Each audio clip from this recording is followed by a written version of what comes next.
Finally మా college అయితే industrial visit పెట్టారు. హాయ్ మామ, ఈ రీల్ ఎండ్ వరకు చూడు, మంచి ఫన్ ఉంటది. ఇంకెందుకే మ్యాటర్ అంటే ఎప్పుడు లేదు కొత్తగా మాకు ఇండస్ట్రియల్ విజిట్ పెట్టారని చెప్పారు.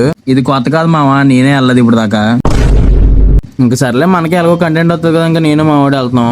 లొకేషన్ వచ్చేసి విజయవాడ అన్నారు మామ, మరి ఎక్కడ తీసుకెళ్తారో చూడాలి. ఇంకా మన ప్లేస్ ఎప్పుడు వెనకతలే. ఇంకా దొరక్క సిఆర్ గడ్ దొరికాడు, ఇంకా వాడిని ఫుల్ గా ఆడుకుంటున్నారు మా వాళ్ళు. ఇంక ఇదేంటబ్బా జర్నీ ఇంత సాఫ్ గా వెళ్తున్న టైంలో ఇంకా మా వాడైతే బ్లూటూత్ స్పీకర్ తెచ్చాడు. ఇంకా స్పీకర్ చేతిలోకి రావడమే లేట్, ఇంకా మొదలెట్టేశారు. ఇంకా ఫుల్ రచ్చరచ్చే. ఇంకా ఇండస్ట్రీకి అయితే వచ్చేసాం. విజయవాడ అని చెప్పి ఎక్కడ ఊరు చూని తెచ్చిపోయి మింగిరు.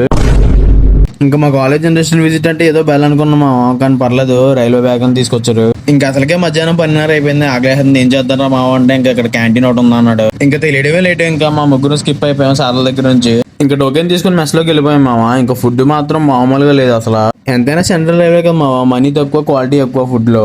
ఇంకా మీరు చూస్తున్నారు కదా మావా, ఇది veg non veg just 70 rupees అంతే. ఇంకా మేము వచ్చిన 5 minutes కి మొత్తం క్యాంటీన్ అంతా ఫుల్ అయిపోయింది. ఇంకా దొరికిందే ఛాన్స్ అని గట్టిగా ఇచ్చేసాం. ఇంకా నెక్స్ట్ ఏం జరుగుతుందో పార్ట్ 2 లో చూడండి మావా.